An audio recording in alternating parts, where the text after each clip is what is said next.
there's just you being in peace.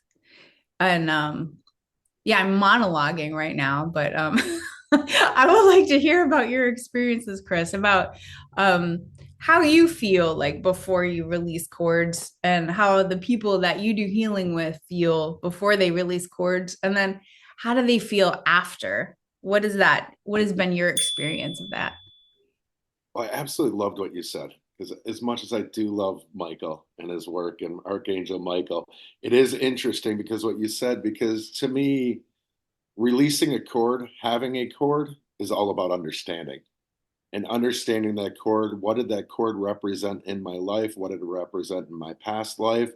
And a lot of it, as you said, for me, learning about chords was codependency. That's where I truly learned about chords, was having codependent relationships and that feeling of, oh my gosh, if I let go of this chord, there's going to be lack, there's going to be loss in my life, there's going to be fear. But realistically, what I enjoyed that you talked about is letting go of that chord with love and Mhm. understanding. And, it reminds me a lot. You and I talk a lot about the Ho'oponopono prayer. And to me, that is I love how releasing a chord in that way, thanking it, understanding it, loving it, letting go. And, going through that process. And then the forgiveness to me is the biggest part of that process that we talk about within that prayer for within healing.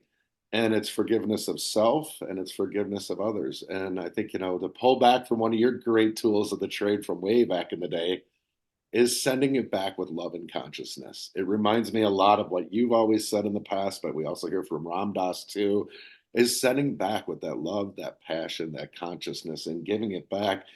I remember too, one day you told me, gosh, maybe 10, 15 years ago, you said, imagine that person just dancing in the sunshine or dancing in the rain, so happy that you were able to give them their energy back.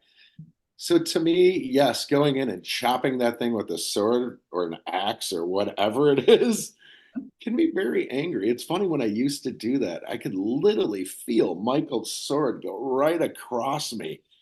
And I felt it ripping away, like Right. literally tearing away from me. And it was a painful experience where to me, I learned to love that energy and understand that energy, understand what it represented in my life. I think so many times that we look at negativity as something bad, Mm. where negativity to me is just learning. And it's something to learn from. And I love the two hands letting go because to me, the two hands open up to give.